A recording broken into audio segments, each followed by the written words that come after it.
cuando llegó el año 2019, finales 2020, ¿no? Que estalló esta pandemia llamada coronavirus, y con ella surgieron, bueno, no surgieron porque en realidad ya existía ahí, pero agarraron mucha voz y mucha visibilidad, un grupo de personas que se denominaban a sí mismos como preparacionistas o preppers, ¿verdad? En inglés, ¿verdad? Los cuales su estilo de vida es estar preparados, ¿no? Eso es lo que su nombre dice. Ellos viven preparados siempre para resistir y sobrevivir ante cualquier catástrofe mundial que pudiera venir. Estos no surgieron obviamente con el coronavirus, ya estaban ahí, solo que en las sombras, ¿verdad? Ellos surgieron allá por los años 50, 60, después de las guerras mundiales, pero cuando estaba aquella famosa alerta o amenaza de una guerra nuclear entre los Estados Unidos y la Unión Soviética, ¿verdad? Entonces, cuando esto empezó, ellos comenzaron a vivir de esa manera, ¿no? Pensando que el apocalipsis nuclear iba a venir en cualquier momento, y comenzaron a construir refugios subterráneos y a comprar comida ahí para almacenar por años y años. Yo vi un documental en Nat Geo acerca de esto, ¿verdad? Y era increíble lo que las personas hacen por estar impulsados por el miedo. Es increíble. Y la realidad es que al verlos bien interesante, mis hermanos, y por un tiempo yo dije, oh sí, yo debería de hacer también eso, pero la realidad es que me di cuenta que la mayor parte del tiempo este estilo de vida que promueven estas personas puede ser considerado pecaminoso, porque la realidad es que nace de un corazón y de un temor incrédulo, de un temor y de un corazón que ha dejado de descansar y de confiar en la soberanía del Señor, porque lo ha reemplazado por completo. Reemplaza toda su confianza y dependencia en el Señor por la confianza y la dependencia en todas estas provisiones humanas que tú puedes hacer por ti mismo, ¿verdad? Pero al yo pensar en esto y al yo meditar un poco en el estilo de vida de estas personas, hay una pregunta que sí me dejó algo, que me hice una pregunta y me dejó algo detrás de este movimiento. Algo que quisiera que nosotros consideráramos de lo que estas personas hacen. Y mis hermanos, la pregunta es, ¿estamos nosotros preparados para el día de la crisis? Y ojo, no me refiero a una crisis como la que ellos estaban esperando, ¿verdad? Una crisis nuclear o una crisis de una pandemia. No me refiero a tener alimentos, provisiones o cualquier cosa de este estilo. Me refiero más bien a si estamos preparados para la crisis, pero espiritualmente. ¿Estamos preparados nosotros para recibir hoy, mañana, en 5 minutos, una llamada telefónica que cambia por completo nuestros planes? ¿Estás preparado para enfrentar una enfermedad devastadora de esas que te dicen que no hay esperanza? ¿O estás preparado incluso para enfrentar alguna tentación? No pensemos en algo tan grave como lo que mencioné, pero ¿qué tal una tentación? Para enfrentar y estar preparados para obedecer la voluntad de Dios, porque seamos honestos, muchas veces en nuestra vida, cuando nosotros pedimos al Señor que nos muestre su voluntad y nos las muestra, no nos gusta. No, Señor, pero así se ve tu voluntad, está mejor la mía, ¿no?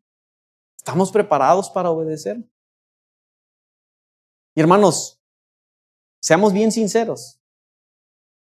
Mucho de esto y mucha de esta falta de dependencia y mucho de este temor infundado en nuestros corazones nace justamente de una vida que no está marcada por la oración, de una vida que no tiene ninguna dependencia del Señor en oración. Nosotros usamos la oración como si fuera un recurso de emergencia, ¿verdad? Como esos extintores que están ahí pegados en la pared de los edificios que dice rómpase en caso de emergencia. Y ahí están, y generalmente nunca se rompen, ¿verdad? Bueno, hay ocasiones que sí, pero generalmente están intactos, limpios, rómpase en caso de emergencia. Nosotros así utilizamos la oración.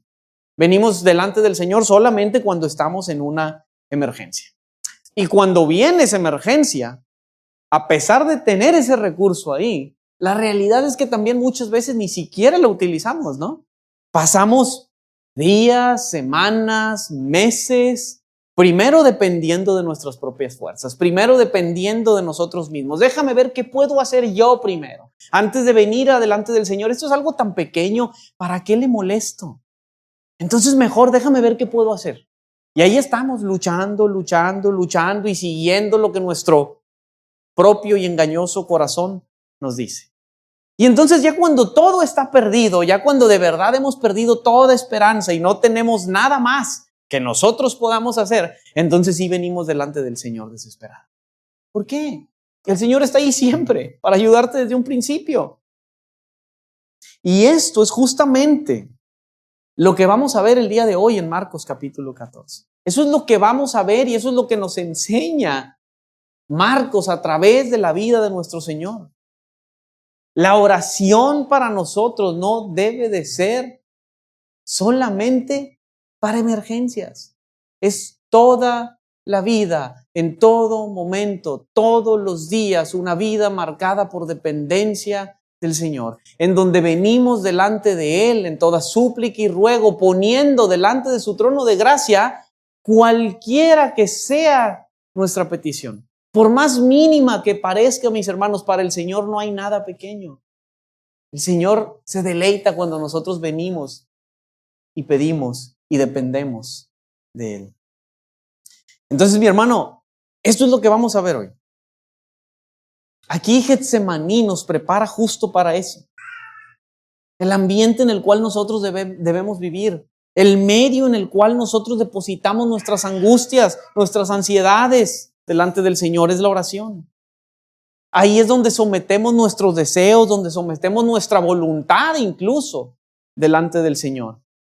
Y donde el Señor nos da fuerzas para enfrentar la tentación, en donde el Señor renueva nuestras fuerzas para hacerlo. Ahí es justamente en donde recibimos todo esto, delante de Él, para que nosotros entonces podamos caminar en obediencia. Porque eso es lo que vemos ahí, eso es justamente lo que vemos en la vida de nuestro Señor Jesucristo, justamente lo que Él está haciendo aquí. Hermanos, lo que estaba sucediendo ese día en el alma humana del Señor Jesucristo, horas antes de la muerte en la cruz del Calvario, era difícil. Era difícil y lo podemos ver en sus propias palabras. Pasa de mí esta copa si es posible. Pero hermanos, antes de seguir adelante, quisiera hacer aquí como una especie de paréntesis, ¿verdad? Que algo que todos debemos de tener bastante claro, ¿verdad? Porque es algo muy importante lo que está sucediendo aquí. Y todos debemos de tenerlo fresco, a la perfección lo debemos conocer. Esto que está aquí, no olviden que el Señor Jesucristo era 100% Dios, pero al mismo tiempo 100% hombre. ¿Ok? Sin que ninguna de las dos naturalezas afecte en ningún sentido a la otra. Como dice el pastor Suger Michelin, dice su humanidad, no disminuyó en nada sus atributos divinos. Escúchenlo con atención. Su humanidad no disminuyó en nada sus atributos divinos. Dice, pero su naturaleza divina tampoco potencializó ninguna de sus capacidades humanas. Jesús era tan divino como el Padre y tan humano como tú y como yo, excepto por el hecho de que Él era sin pecado. Eso es lo que estaba pasando ahí. Así que este pasaje, ¿verdad?, está aquí justamente porque Dios así lo quiso. Porque quiso que nosotros escucháramos el clamor del Señor, que escucháramos el clamor de su Hijo y que dejara estas palabras como ejemplo para nosotros. ¿De acuerdo? Entonces pongamos este pasaje un poquito en contexto y recordemos cómo Marcos lo introduce aquí. Y es que a lo largo, obviamente, de todo el Evangelio, desde el inicio de su ministerio, yo creo que eso lo podrán recordar los que hemos venido desde el principio viendo todo el Evangelio. Y ahora que ya vamos cerrando el final del ministerio del Señor Jesús, nosotros podemos ver a un Señor dependiente de oración, ¿verdad? Todo el tiempo estuvo en oración, todo el tiempo estuvo rodeado, sostenido y acompañado por la oración. Cada cosa que iba a hacer, ¿recuerdan que hacía? oraba. Iba a iniciar el día, oraba. Terminaba el día, oraba. Iba a sanar a alguien, oraba. En todo momento el Señor Jesús estuvo en una dependencia total del Padre en oración. La diferencia es que en este momento tan complicado en el cual estaba, podríamos decir que es un poco distinto, porque estaba literalmente a horas antes de ser traicionado por Judas. Él ya sabía que iba a ser arrestado, que iba a ser abandonado por el Padre, que iba a ser condenado, que iba a ser crucificado. Él ya sabía que iba a morir. Había terminado, recuerdan que vimos la semana pasada, había terminado justamente la cena de Pascua y él había dicho, ya vienen, me van a entregar. Uno de mis discípulos me va a traicionar, todos me van a abandonar, Pedro me va a negar 3 veces. El Señor sabía absolutamente todo. Y luego dice que después de cantar el himno, eso fue justo como cerramos la vez pasada, dice que salieron de Jerusalén y descendieron hacia el valle de Cedrón, ¿verdad? Y subieron de ahí al monte de los olivos para llegar finalmente a este lugar llamado Getsemaní. Getsemaní. Puede que al inicio nosotros lo escuchamos y decimos, bueno, Getsemaní, ¿verdad? Sí, es el lugar en donde el Señor oró y ya lo tenemos en la mente. Pero mis hermanos, Getsemaní es bien interesante porque literalmente en el idioma original significa prensa, ¿ok? Significa prensa de aceite, algo que lo aplasta profundamente hasta extraer lo que están ahí. Una prensa, básicamente una prensa de aceite como la que está Marcos tratando de darnos a entender y a los lectores dando a entender, era el lugar donde las aceitunas eran aplastadas, ¿verdad? Para obtener el aceite, ¿verdad? Lo tiene que apretar lo más posible para que pueda salir. Y entonces eso era el lugar en donde estaba el Señor Jesús. Tengan eso en mente, ¿verdad? Ese nombre adquiere muchísima fuerza, ¿verdad? Cuando nosotros vemos y leemos esta narración, porque ese es justamente el lugar en donde el alma humana de nuestro Señor comenzó a ser oprimida literalmente de esa manera tan fuerte, de esa manera tan dura, ¿verdad? Comenzó a ser oprimida fuertísimamente bajo la contemplación de aquello que estaba a punto de sufrir, porque mi hermano, él lo sabía. Él sabía dónde iba, él sabía cuál iba a ser el destino de esto. Y esto es súper, súper importante, mis hermanos, porque ahí en Getsemaní, Cristo no está haciendo algo solamente que nosotros debemos admirar. Que muchas veces al Señor Jesucristo muchos lo toman como eso, ¿verdad? No sé si han escuchado que muchos no creyentes dicen, no, bueno, mira, yo no creo en el Señor Jesús necesariamente como un Salvador, pero sí creo en el hombre histórico de quién es Jesús y es un hombre digno a quien seguir, es un hombre digno a quien imitar. Sí, ese fue el Señor Jesús. No, pero mis hermanos, no solamente es eso. No solamente es nuestro ejemplo, no solamente es alguien digno a quien imitar.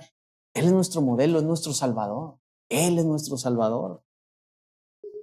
Y ahora, gloria a Dios, la realidad es que tú y yo no tendremos que atravesar jamás ese Getsemaní que Él atravesó. Nosotros no vamos a beber de esa copa que Él ya bebió, ¿verdad? No vamos a cargar con la condenación que Él ya cargó y por eso justamente esta mañana vamos a celebrar la Cena del Señor para recordar eso, ¿verdad? Lo que Él hizo por nosotros y que nosotros no tenemos que hacer. Esto que está aquí es impresionante. Hermano, esta lucha del Señor, estos momentos del Señor aquí, son nuestra victoria. Son nuestra victoria.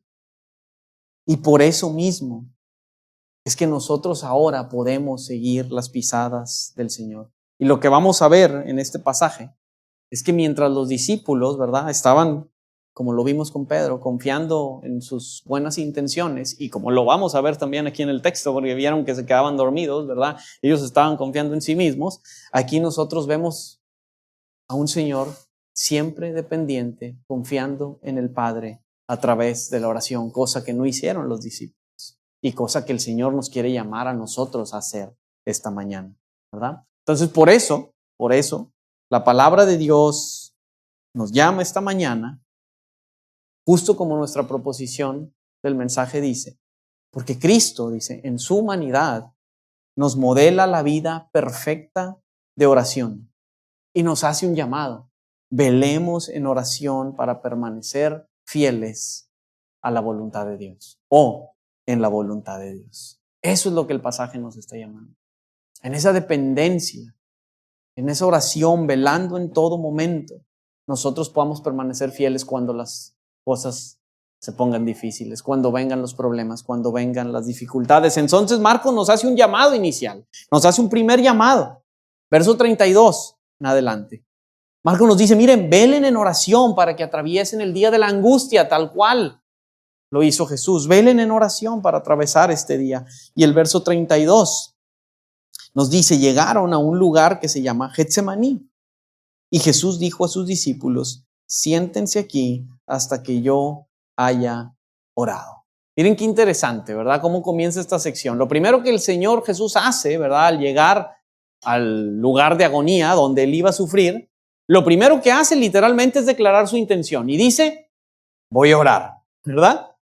Eso es lo primero que el Señor hace al llegar a este lugar. Aún sabiendo lo que iba a suceder, aún sabiendo el sufrimiento que él iba a tener, dice, lo primero que yo voy a hacer es orar. Yo voy a venir delante del Padre, no busca ninguna otra cosa que hacer. Dice, yo voy delante del Padre en oración. ¿Y qué hace? Deja a sus discípulos, los deja ahí, con excepción de Pedro, Jacobo y Juan, ¿verdad? Ustedes saben que a ellos tres siempre les permitía ver cosas más que a otros no, ¿verdad? Como en la transfiguración. Entonces se los lleva con él, ¿ok? Los demás se quedan.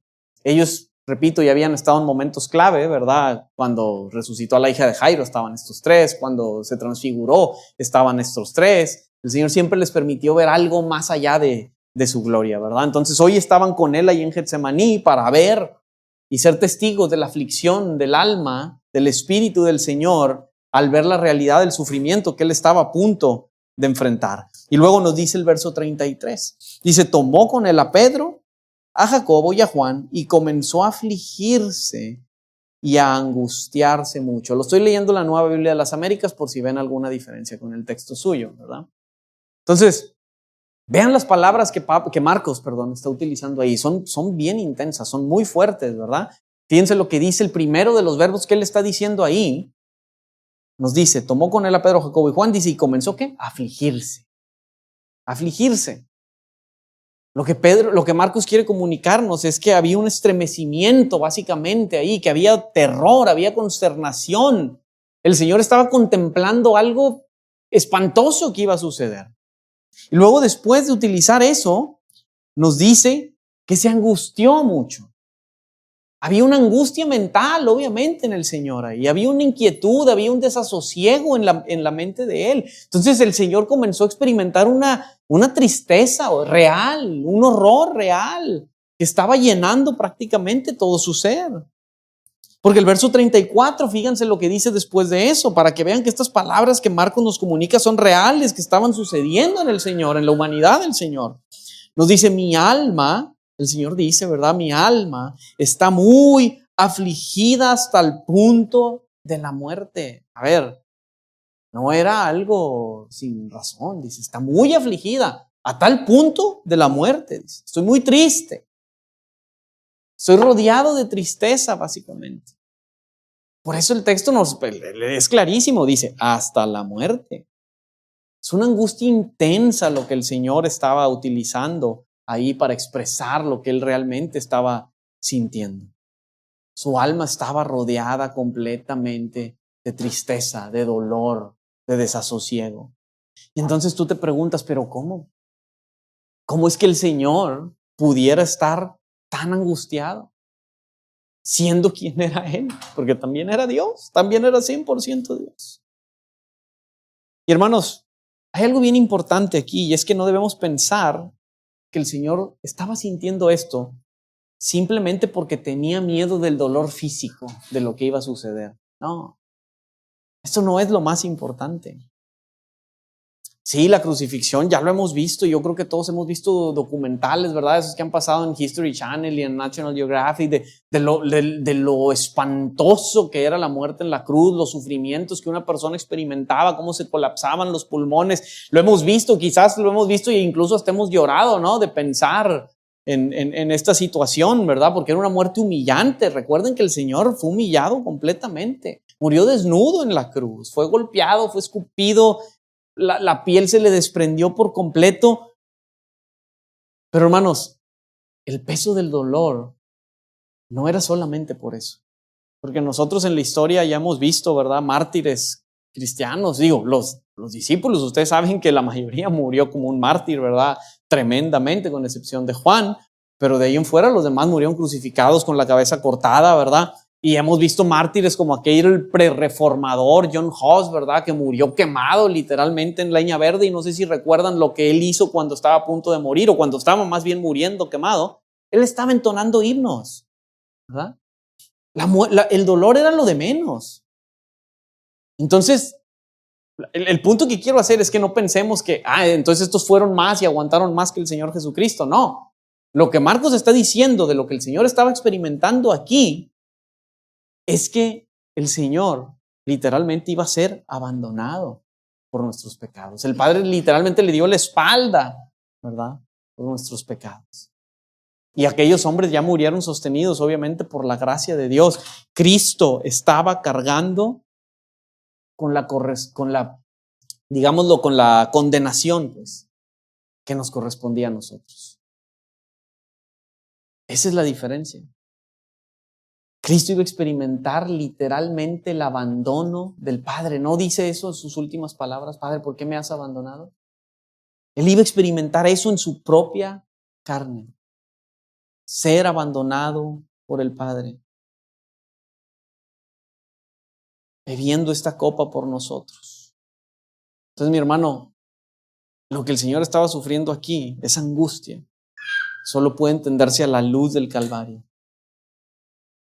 De que Él estaba cargando los pecados de cada uno de nosotros. De cada uno de nosotros que somos su pueblo. Como dije hace ratito, era 100% humano, ¿verdad? Como nosotros, la diferencia que era sin pecado. Bueno, es justamente alguien que no conoció pecado, que era libre de pecado, estaba muriendo como uno de los peores pecadores por nuestra culpa, por ti y por mí, para que nosotros pudiéramos ser declarados justos delante del Padre. Esa era la agonía que el Señor estaba sufriendo ahí. Eso era lo que estaba sucediendo esta mañana, experimentando juicio, experimentando abandono, y por eso su alma se estremeció así. Entonces, no estaba revelando, por supuesto, ni debilidad física, pero tampoco estaba revelando ninguna debilidad moral. Él revela aquí su perfecta santidad. Él revela su perfecta santidad aquí. Él no conoció pecado. Estaba muriendo por nuestros pecados.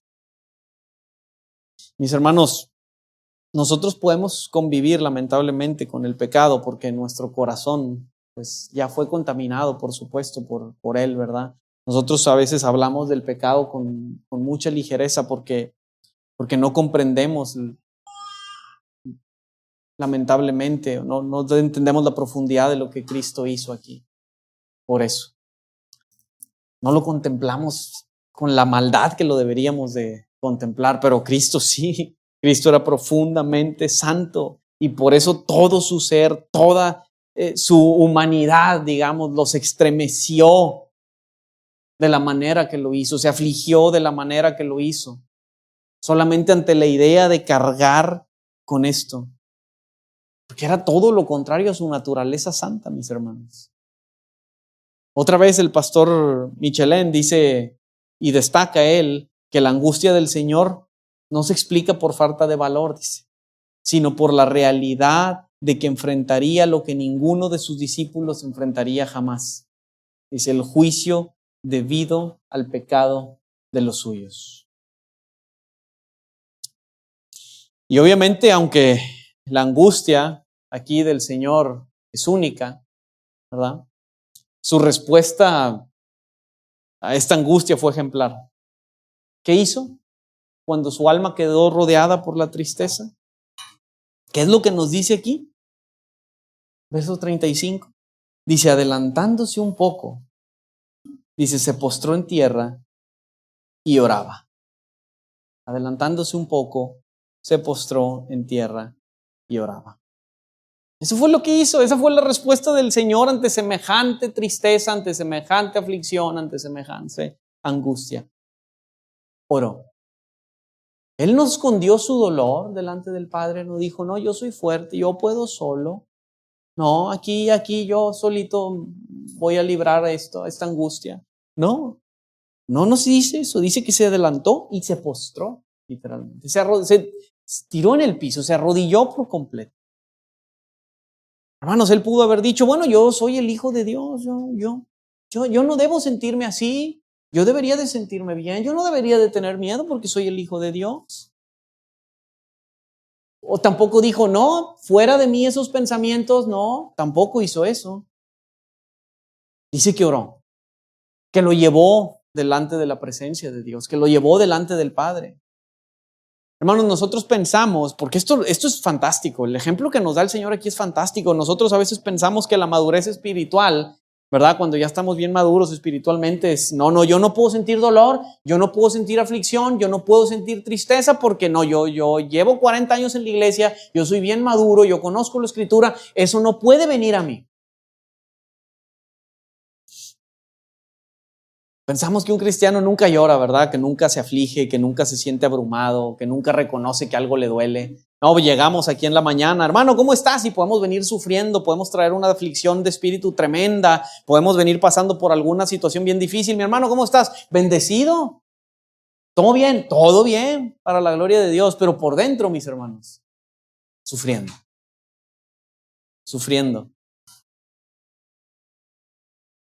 Mis hermanos, vayamos delante del Señor. Eso es lo que nos dice el propio Señor. Ve delante del Padre. Fíjate cómo el Señor no deshonró al Padre por confesar su angustia.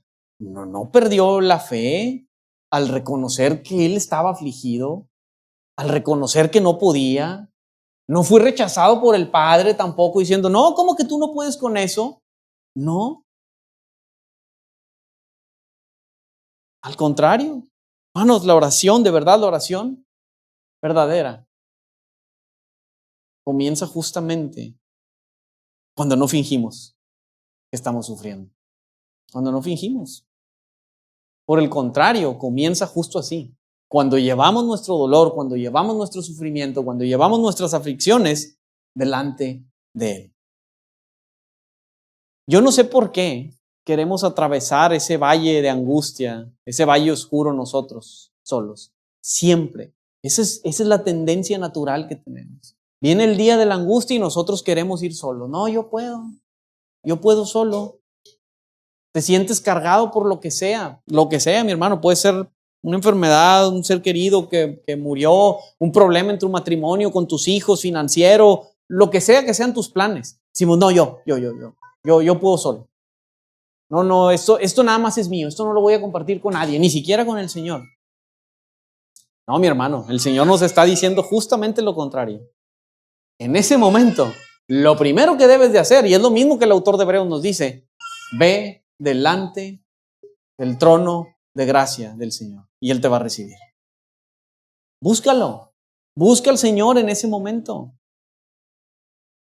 Haz lo que hizo Cristo. Eso fue lo que Cristo hizo. Cuando no hubo palabras humanas para expresar su dolor, Él simplemente cayó en tierra, se postró y oró. Y dijo, si es posible, eso es lo que dice el 35.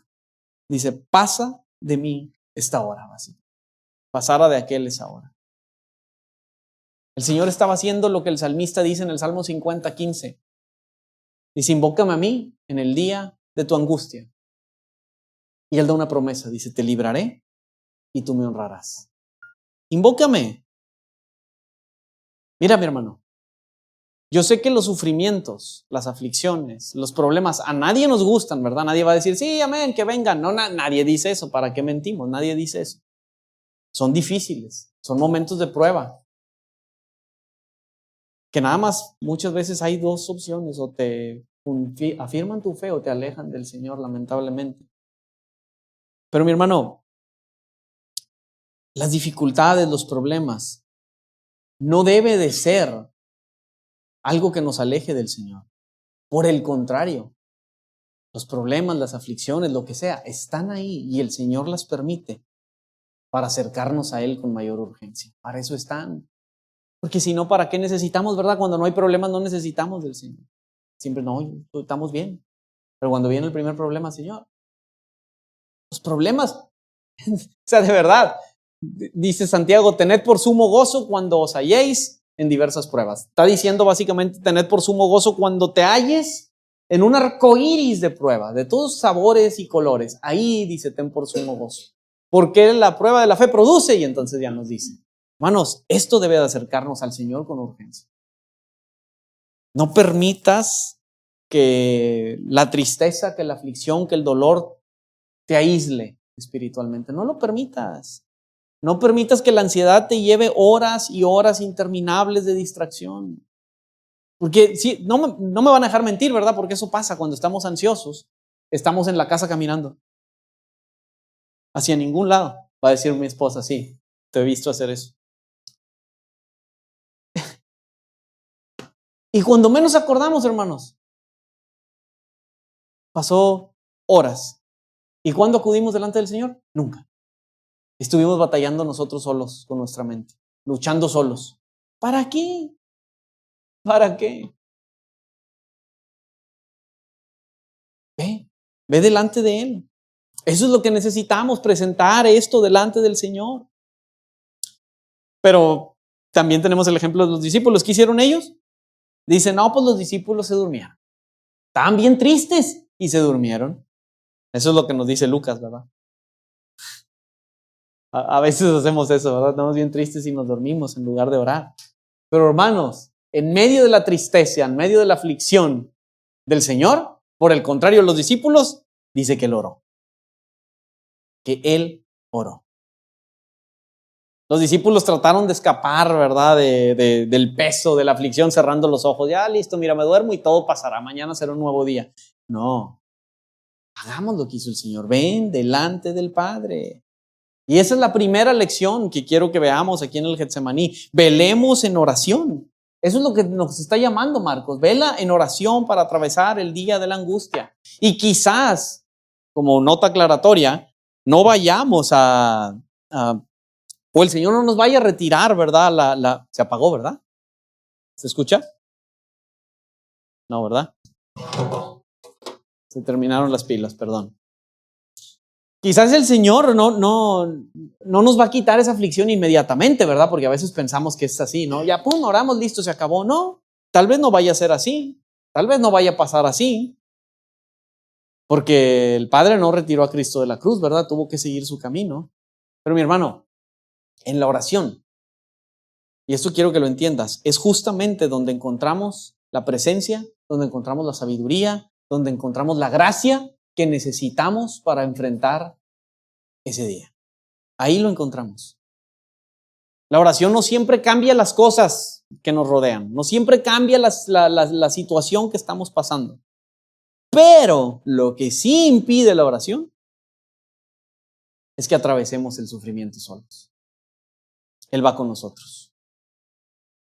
Esa es la pequeña, gran diferencia. Enfrentarlo solo o con el Señor. Segundo punto, en verso 36. ¿Qué nos dice Marcos? Bueno, ahí nos da otro llamado a que velemos en oración para someternos humildemente. Miren el ejemplo del Señor.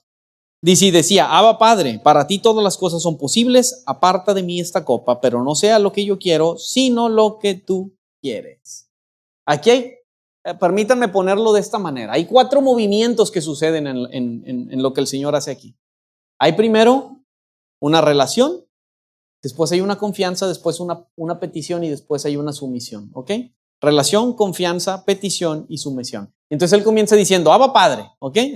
Ya sabemos todo lo que Abba Padre significa, ¿verdad? Obviamente era una expresión de familiaridad, de cercanía completamente, ¿verdad? Como si dijera papito, básicamente. Entonces, aún en medio de la angustia más profunda que él estaba, Jesús no pierde de vista quién es Dios, ¿verdad? Y por eso le dice Abba Padre.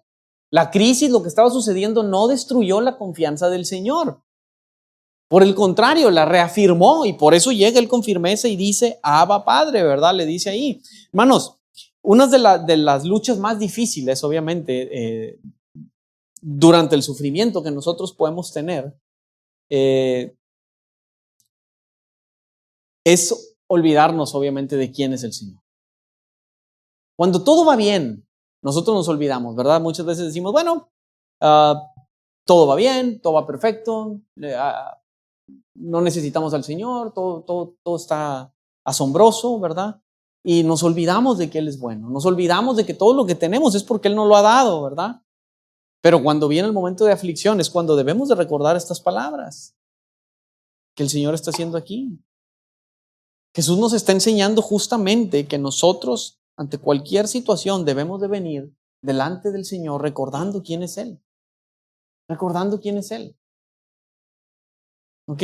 O sea, eso es importante porque nosotros oramos y a veces oramos siempre y venimos, y está bien, obvio, tenemos que venir presentando cualquiera de nuestras aflicciones y dificultades, pero nunca te olvides primero quién es Él. Reconoce quién es el Señor primeramente, en todo momento. Para todos nosotros que estamos en Cristo, nosotros nos podemos acercar a Dios en plena confianza. Él es nuestro Padre, Él nos escucha. ¿Okay? No te acerques como a alguien al cual eres ajeno. No, es tu Padre, acércate a Él. Te va a escuchar. Te va a escuchar. Fíjense lo que sigue diciendo ahí después de que dice esto de Abba Padre. Dice, para ti todas las cosas son posibles. Dice, aparta de mí esta copa, pero no sea lo que yo quiero, sino lo que tú quieres. Y Él le dice, todo es posible para ti, Señor. Mira, tú puedes hacer, Padre, tú lo puedes hacer esto. Ve la confianza del Señor, ¿verdad? O sea, nosotros debemos de venir así, Señor, yo sé que tú puedes hacer esto. Tú tienes el poder para librarme. Dios podía retirar la copa, ¿cierto? Podía.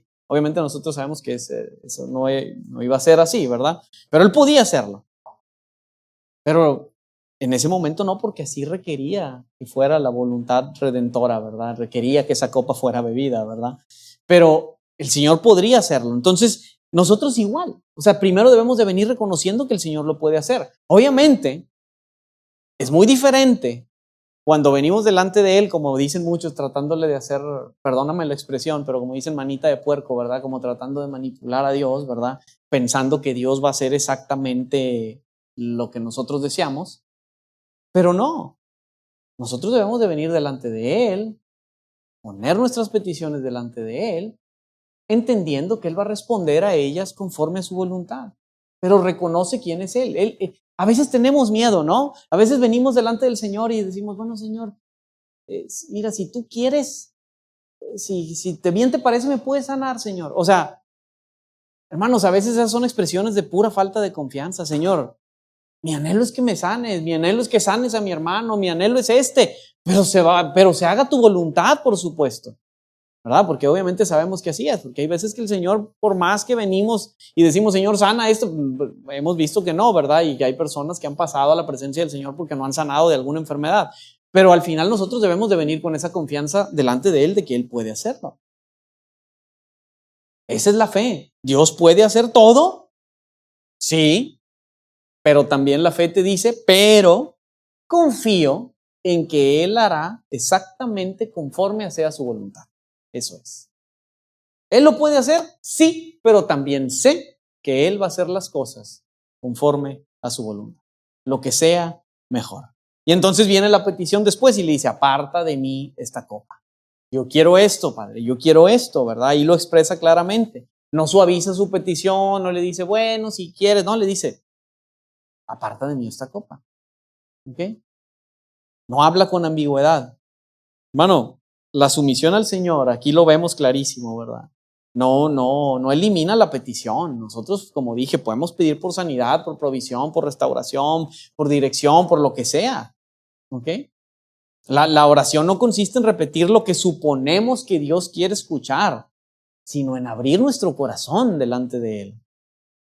Con reverencia, con confianza. Pero abrir nuestro corazón, expresar lo que hay en nuestro corazón. Le dice, aparte de mí esta copa. ¿Por qué la copa? ¿Por qué la copa? Bueno, en el Antiguo Testamento, obviamente la copa nosotros sabemos que es una imagen de juicio, ¿verdad? Una imagen de juicio contra el pecado. Entonces Jesús estaba contemplando la realidad de que Él iba a cargar con la condenación que nosotros merecíamos. Por eso utiliza esta imagen de la copa, ¿verdad? Eso es muy importante. Si hubiera existido otra manera de salvar, ¿verdad? Al pecador sin que Cristo soportara el juicio, pues ese habría sido el momento de manifestarla, ¿verdad? Pero no lo fue. La copa no fue retirada, la copa siguió ahí, ¿verdad? Eso es también muy importante. Entonces, a eso muestra completamente la gravedad de nuestro pecado, totalmente, ¿verdad? Nuestra salvación no puede venir por ningún otro medio, por ninguna religiosidad, por ningún esfuerzo, por nada, sino solamente Cristo ocupando nuestro lugar. Y luego finalmente dice, no se haga básicamente lo que yo quiero, que dice, sino lo que tú. ¿Ok? Entonces, otra vez, aquí no hay ninguna rebeldía, no hay ningún conflicto pecaminoso, ¿verdad? En el corazón del Señor, ¿verdad? Simplemente lo que vemos aquí es la voluntad humana del Señor, presentándola delante del Padre. Era lo que él estaba sufriendo en ese momento. Pero al final dice, pero que se haga tu voluntad. ¿Ok? Y él se somete, su petición está ahí, pero él se somete. Jesús no está negando su deseo, ¿verdad? Él dice, si se puede, apártala de mí, pero si no, venga, ¿verdad? Lo pongo delante de ti, Padre, hágase tu voluntad. Entonces, hermanos, otra vez, perdón por ser tan repetitivo en lo mismo, pero eso es justamente lo que nosotros debemos hacer. Esa es la sumisión bíblica. No es que no deseemos nada, sino más bien ver el ejemplo de Jesús aquí, en que él tenía ese deseo de que la copa le fuera retirada, pero ¿sabes una cosa? Él amó más la gloria del Padre por encima de cualquier otro deseo. Por eso dice al final, pero hágase tu voluntad. Y su voluntad se hizo. Ahora, otra aclaración. También cuando decimos, bueno, pero hágase tu voluntad, tampoco es una resignación fría, ¿verdad? De, bueno, pues aquí Dios va a hacer de todos modos lo que Él quiere, pues yo para qué pido, ¿verdad? No. Cristo está aquí de verdad confiando en el Señor. Está abriendo su corazón otra vez, ¿verdad? Esto es lo que yo deseo, Señor, pero confío en que tú vas a hacer lo mejor. Y me someto básicamente a tu voluntad. Nosotros no intentamos doblar el brazo de Dios, no intentamos hacer eso. Simplemente llevamos nuestras peticiones delante de Él, abrimos nuestro corazón y la oración nos va a transformar de manera que estemos dispuestos a recibir lo que Él quiera, ¿verdad? Ya lo podemos recibir con fervor como lo hizo aquí Jesús. Eso es de verdad maravilloso. Hermano, tal vez nuestra mayor dificultad de verdad no radica en creer que Dios tiene el poder. Creo que todos lo sabemos, ¿verdad? Creo que todos confiamos en eso. Dios tiene poder. No creo que haya uno solo que me diga que no. Todos vamos a decir, sí, hermano, amén. ¿Sabes dónde está el conflicto? Y ahí está, en aceptar que su voluntad es mejor que la nuestra. Ahí está. No, es que esa no me gusta. Esa voluntad no viene como yo quería que viniera. Nosotros sabemos que Dios es sabio, pero queremos controlar todo, ¿verdad? Sabemos que Él es bueno, pero nosotros deseamos decidir por nosotros mismos. Por eso debemos aprender a orar aquí, ¿verdad? Padre, sana, pero hágase tu voluntad, ¿verdad? Padre, si quieres abre esta puerta, pero no se haga mi voluntad sino la tuya. Padre, quita esta carga, pero no se haga mi voluntad sino la tuya. Esa es la manera en que nosotros deberíamos decir. Otra vez, no nos está alentando a no pedir. No, es pide. Ven delante de Él, cualquiera que sea tu petición, por mínima que sea, Él está dispuesto a escucharte.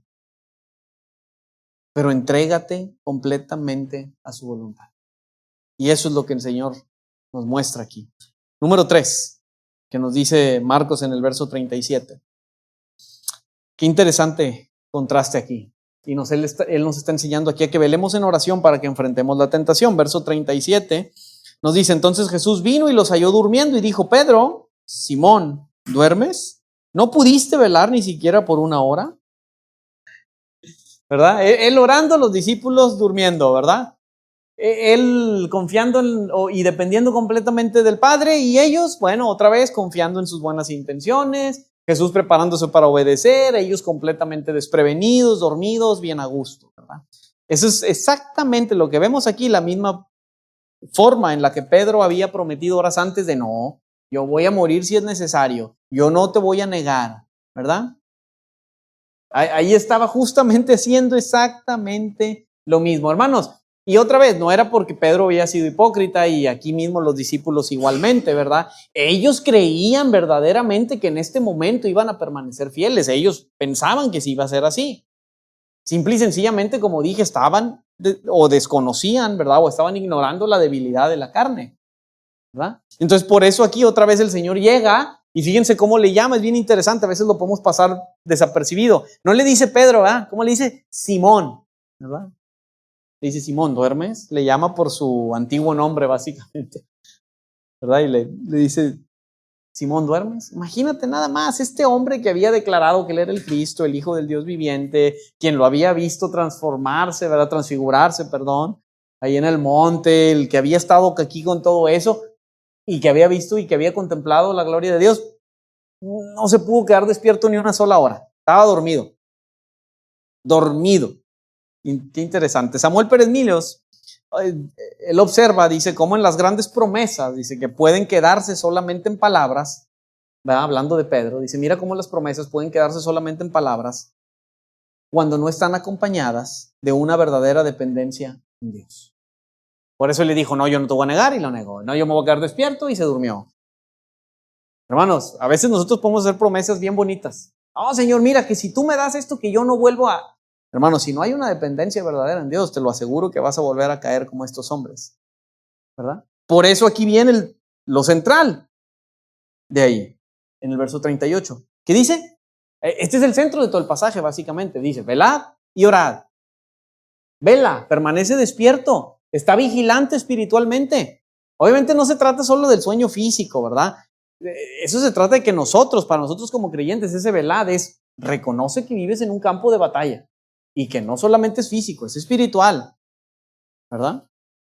El creyente que vela, este es el llamado que hace, no va a vivir dominado por el miedo. Tienes que velar, nos dice. Y obviamente con el velar, mis hermanos, eso nos hace reconocer lo que Pedro no hizo, reconocer nuestras debilidades, identificar los peligros en los cuales podemos caer, no subestimar el pecado tampoco, ¿verdad? Eso es lo que está diciendo aquí. Dice, velen, porque el peligro es real. Y luego después dice, y ora, velen y oren, porque su fuerza no va a ser suficiente, tienen que orar, ¿verdad? Dice, oren para que no entren en tentación.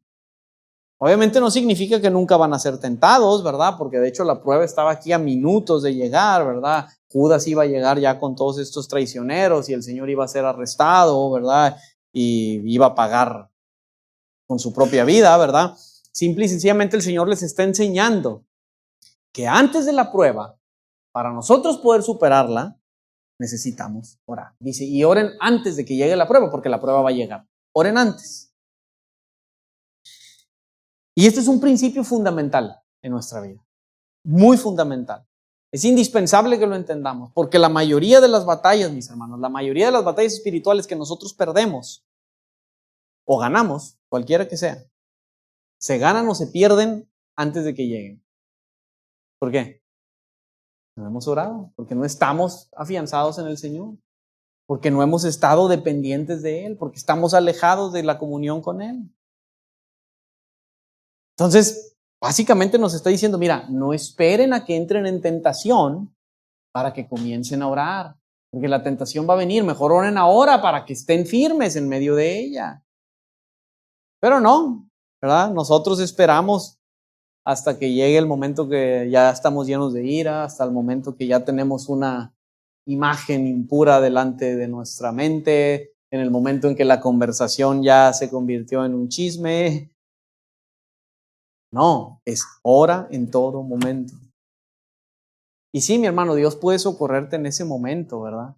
Obviamente. Pero la enseñanza aquí es algo mucho más profundo. El creyente necesita una vida de vigilancia y una vida de oración. Vigilancia y oración, preparados antes. Por eso ponía el ejemplo de estas personas, ¿verdad? ¿Cómo nos estamos preparando hoy para enfrentar el mañana? ¿Cómo nos estamos preparando hoy en oración para enfrentar la tentación, el conflicto, la aflicción del día de mañana? No te esperes a que llegue.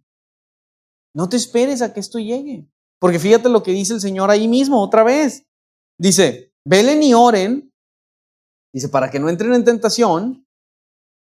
Dice, ¿por qué? Porque el espíritu está dispuesto, pero la carne es débil. ¿Verdad? Los discípulos, obvio, querían ser fieles. Las intenciones de los discípulos eran buenas. Pero básicamente les dice, sí, pero las intenciones no son suficientes, ¿no? Las buenas intenciones no son suficientes. Y eso yo creo que todos lo sabemos, ¿verdad? Las buenas intenciones no son suficientes para enfrentar la tentación. Nosotros podemos desear buenas cosas, podemos decir, no, yo quiero ser un hombre puro, pero acercarnos peligrosamente también al pecado, ¿verdad? Entonces, ahí está. Lo que está diciendo el Señor es muy, muy importante. Entonces, yo te quiero hacer una pregunta, mi hermano. ¿En qué áreas estás? Es una pregunta para ti, ¿no? No la vas a responder, ¿verdad? Más que para ti mismo. ¿En qué áreas estás confiando, perdóname, demasiado en ti mismo? Esa respuesta la tienes tú. ¿En qué áreas tú has dicho, no, yo nunca haría eso? Yo nunca cometería adulterio, yo nunca abandonaría la iglesia, yo nunca me enojo, yo nunca me lleno de ira, yo puedo manejar esta relación sin que pase otra cosa, yo puedo acercarme al pecado hasta aquí sin que caiga. No sé, pregúntatelo tú. Porque te quiero decir una cosa, Pedro también estaba bien seguro. Pedro también dijo eso. No, yo no, ya no te voy a negar, yo voy a morir contigo. Y luego recuerden qué pasó. Le negó 3 veces. 3 veces, no una, no 2, 3. Y la última es la más impactante de todas, porque dijo que hasta maldijo. O sea, vean el punto, ¿verdad? Entonces, hermanos, eso es lo que Marcos quiere que veamos aquí. Ese contraste. Pedro habló demasiado, pero oró poco o nada. Y cayó bien profundo. Cristo, ¿qué fue lo que hizo? Oró. Dependió del Padre. ¿Y cuál fue la culminación? Permaneció fiel.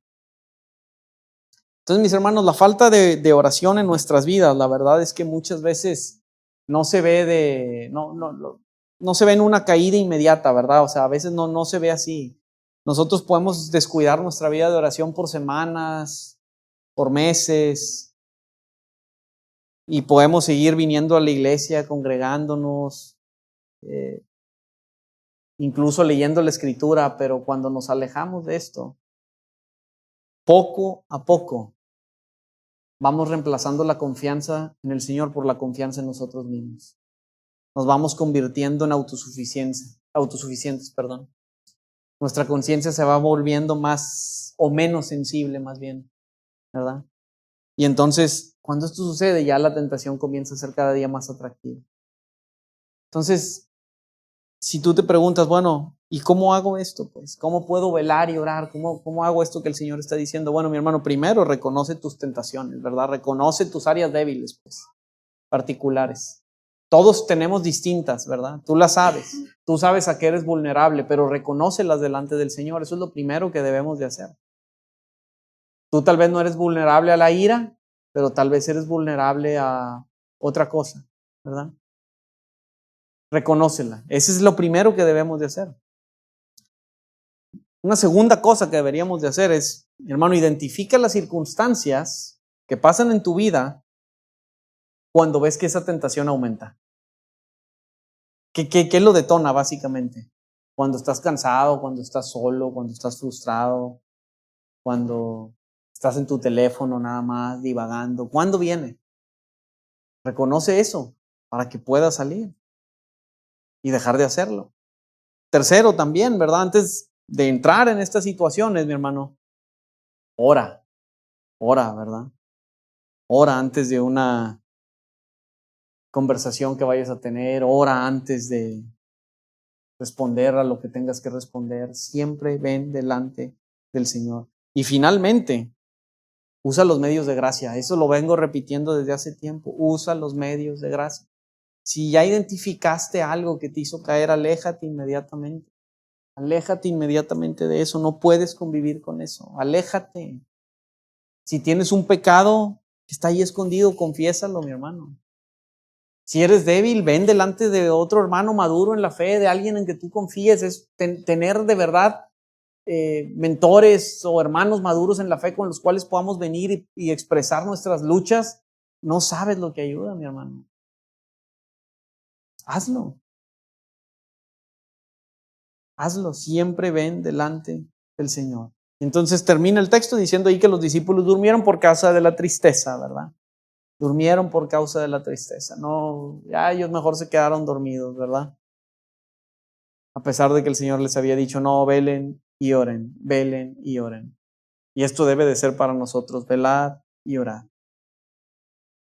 Las batallas más difíciles, mis hermanos, que vamos a luchar nosotros, no las vamos a luchar de pie. Las vamos a luchar de rodillas. Ahí vamos a enfrentar las batallas más difíciles. Y finalmente, veamos los últimos versos, 40 en adelante. Dice, vino Jesús de nuevo y los halló durmiendo porque sus ojos estaban muy cargados de sueños y no sabían qué responder. ¿Qué nos está llamando Marcos? Bueno, vela en oración para que obedezcas la voluntad de Dios, ¿verdad? Eso es lo que están ahí, lo que nosotros podemos ver. Lo primero que vemos en el verso es otra vez lo mismo. Y vino de nuevo y los halló durmiendo porque sus ojos estaban muy cargados de sueño y no sabían qué responder. Dice, vino por tercera vez y les dijo, ¿todavía están durmiendo y descansando? Basta ya, ha llegado la hora. Miren al Hijo del Hombre, es entregado en manos de los pecadores. Jesús en todo momento estuvo orando y orando y orando, y los discípulos durmiendo, durmiendo y durmiendo. Dice que por 3 veces lo hizo, ¿verdad? Y ellos están todo el tiempo durmiendo. Y aquí hay algo maravilloso para nosotros en el ejemplo del Señor. El Señor ya había orado y orado y orado repetidamente y había presentado sus peticiones delante del Señor. El Padre conocía perfectamente el corazón del Hijo, lo que le estaba pidiendo, pero a pesar de ello, ¿qué dice? Que el Señor Jesús seguía orando en todo momento. Aún cuando yo lo había expresado, el Señor lo estaba haciendo y haciendo y haciendo. Que como dije hace ratito, es básicamente lo que Pablo nos dice. Oren sin cesar, perseveren en oración, oren en todo tiempo con toda oración y súplica en el Espíritu, dice en Efesios, ¿verdad? Dice, velando en ello con toda perseverancia y súplica. Eso es lo que la Escritura nos llama siempre. No dice, ora una vez y listo. No, dice, ora sin cesar, ora en todo momento, ora con perseverancia, ora con súplica. Hermanos, la idea no es que el Señor va a responder porque le estamos repite las cosas, ¿verdad? Como cuando nuestro hijo llega y nos dice, papi, vamos a jugar fútbol, papi, vamos a jugar fútbol, papi, vamos a jugar fútbol. Y nosotros, ay, sí, ya, vamos a jugar fútbol. No es eso, ¿verdad? No es eso. Eso no es lo que está aquí. Sino más bien está mostrando es una petición que el Señor está presentando con sinceridad y que cuando nosotros lo hacemos, Él nos va a escuchar. Eso es lo que quiere mostrarnos aquí. Ven con sinceridad delante de Él, presentando tus peticiones delante de Él, y cuando lo hacemos con sinceridad, con humildad, en fe, el Señor las va a escuchar. ¿Ok? No vayamos y lo presentemos y digamos, listo, ya oré, Roberto, como cuando me decía Ruth, Roberto, ¿ya oraste por esto? Sí, ya oré. Y la verdad había orado una sola vez, es que ya oré. Otra vez. Ese es nuestro caminar con el Señor. Va a haber cosas que vamos a tener que presentar delante de Él muchas y muchas veces, mis hermanos. ¿Recuerdan lo que nos dijo nuestro hermano Marley la semana pasada? Que tenían 20 años, ¿verdad? Orando por un tío. 20 años y apenas la semana pasada, algo así. Por primera vez el tío por el cual habían orado 20 años fue a una iglesia. Dice, y vamos a seguir orando otros 20 de ser necesario. Va a haber peticiones que sí las vamos a tener que llevar delante de Él. Va a haber tentaciones con las cuales vamos a tener que luchar una y otra vez. Constantemente, porque con una no va a ser suficiente. Y yo sé que de eso ustedes lo han de saber perfectamente. Hay heridas también que no van a sanar con una sola oración. No. Va a haber cosas que tendremos que llevar delante del Señor todo el tiempo. Eso fue lo que el Señor hizo aquí en medio de su angustia. Llevar y repetir su oración una y otra vez. Pero llegó un momento. ¿Qué nos dice el verso 41? Dice, vino por tercera vez y les dijo, ¿todavía están durmiendo y descansando? Basta ya. Ha llegado la hora, miren al Hijo del Hombre, es entregado en manos de los pecadores. Y luego el verso 42 dice, levántense, vámonos, ya está cerca, ¿verdad? Basta, dice. Ya oramos, ya lo pusimos delante del Señor, pero también, dice, ya llegó el momento en que actuemos. Ya llegó el momento en el cual hay que actuar, ¿verdad? Ve ese cambio, ¿verdad? Él llega profundamente angustiado al inicio, ¿no? Eso es lo que vemos, afligido, su alma rodeada de tristeza, cayendo en tierra, pero ahora se levanta y dice, listo, la hora ha llegado, la hora ha venido, vámonos. La copa no fue retirada, sigue, Judas viene en camino, la multitud que me viene a prender está en camino, la cruz está delante de mí todavía, las circunstancias externas, lo que rodea, todo lo que iba a pasar, no ha cambiado en lo absoluto, pero ahora el corazón del Señor ya había cambiado, se levanta y está listo para obedecer, dispuesto para obedecer. En ese momento. ¿Ok? Ya estaba, listo. Eso es importante también, eso es increíble también lo que sucede. Sí, él pasó agonía, como dije, ¿verdad? Y oró y todo, pero al final se levantó y dijo, vámonos, esta es la voluntad de Dios, esta es la voluntad del Padre. Y por eso yo decía hace ratito, mis hermanos, el hecho de que nosotros oremos y oremos y oremos por alguna situación en particular, el hecho de que el Señor responde de otra manera, no debe de causarnos ningún conflicto. Está siendo conforme a su voluntad. Y Él nos va a dar la fuerza para que esto suceda, para que también nosotros nos levantemos y vayamos y enfrentemos la voluntad de Dios. ¿Verdad? Él no dice, vámonos, levantémonos y huyamos, ¿no? No, dice, levantémonos y vámonos. Vamos a enfrentar lo que está ahí. La hora ha llegado. La hora redentora de Dios ha llegado. Judas me va a entregar, los líderes religiosos van a estar ahí para prenderme, para condenarme. Ahí va a estar Pilato lavándose las manos, ¿verdad? Ahí van a estar esos soldados que van a clavarme en la cruz. Sin embargo, detrás de todas esas acciones pecaminosas que se dieron ahí, el Señor tenía claro una cosa. Esta es la voluntad del Padre. Y por eso yo entrego mi vida voluntariamente. Esto es increíble. Ahí está. Obedezcamos la voluntad del Padre. Entonces eso es esencial para nosotros, mi hermano. A veces la oración verdadera no termina solamente en un consuelo, sino muchas veces va a terminar en obediencia también. Levantándonos y yendo. ¿Ok? Oramos por, no sé, oramos por recibir paz muchas veces, ¿verdad? Pero también debe llegar el momento que una vez orado, nos levantemos y sigamos.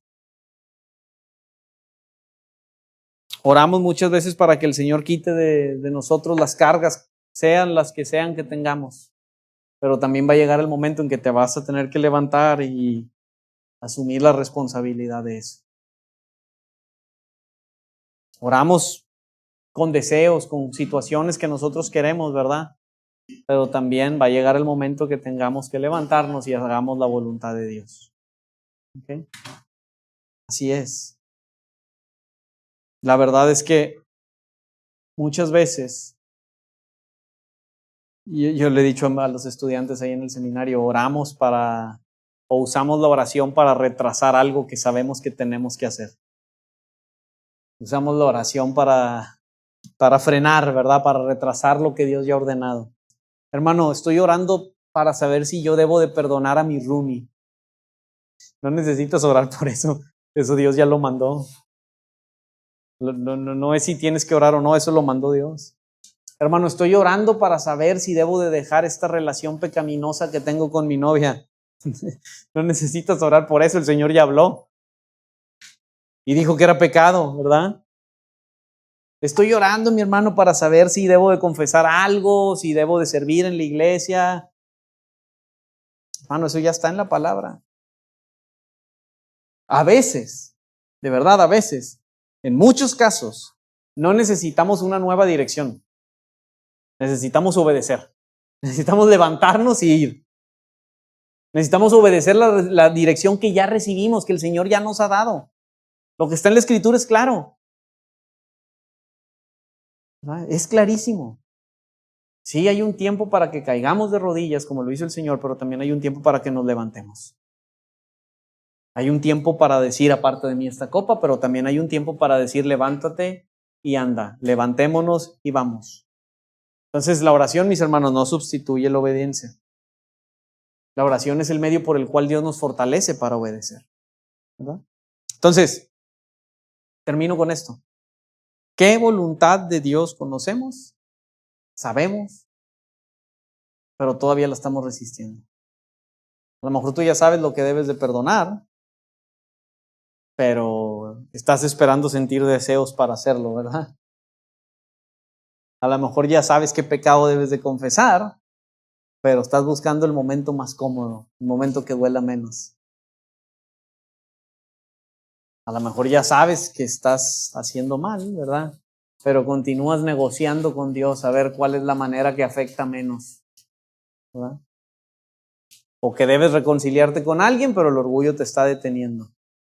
No, mi hermano, yo te invito a esto, ora, sí, lo primero, presenta tu temor delante de Él, confiesa tu debilidad, pide ayuda al Señor,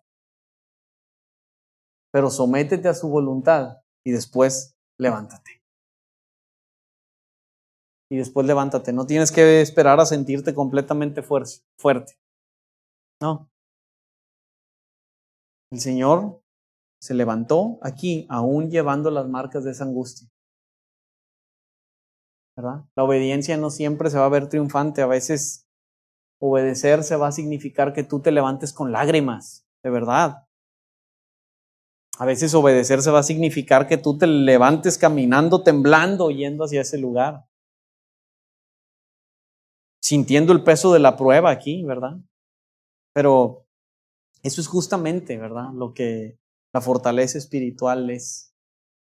Y no consiste en dejar de sentir debilidad, no consiste en otra cosa, sino más bien en depender de Dios. Lo suficiente para que podamos obedecer en medio de ella.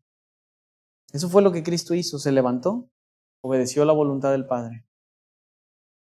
No solamente nos mostró cómo orar, eso es importantísimo, ¿verdad? Porque ya lo vimos, orad, pero también nos dice velad. No solamente nos mostró cómo orar, sino también nos mostró cómo obedecer, ¿verdad? Él obedeció hasta la cruz. Él obedeció hasta la cruz. Entonces, mi hermano, también confía en esto. También confía en esto. Sé obediente a la palabra del Señor, a lo que Él nos ha llamado. Ya no sigue resistiendo a la voluntad de Dios. Ya no lo sigue resistiendo. Él nos ha dejado ejemplo, como dice Pedro, para seguir sus pisadas. Vamos a orar. Padre, te damos gracias, Señor, por tu bendita y gloriosa palabra. Gracias, Señor, porque nosotros sabemos, Señor, que la obediencia cuesta trabajo, Señor. Y la realidad es que no podemos por nosotros mismos, somos débiles. Como dice aquí el texto, el espíritu está dispuesto, pero la carne es débil y por eso te necesitamos. Por eso necesitamos del poder de tu espíritu, Señor, para obedecer. Te pedimos que podamos ser hombres y mujeres, Señor, de oración, que podamos venir delante de ti, derramar nuestros corazones, Señor, ser sinceros, Señor, delante de ti, presentar nuestras luchas, Señor, nuestros fracasos, nuestro pecado, Señor, delante de tu trono de gracia, sabiendo que tú estás ahí, que tú nos escuchas, Señor, que tú nos perdonas. Queremos que el día que la tentación venga, podamos enfrentarla, Señor, en dependencia de ti, habiendo sido preparados, Señor, en oración por ti primeramente. Te damos gracias, Señor. Ponemos ese tiempo que viene por delante en tus manos, en Cristo Jesús. Amén.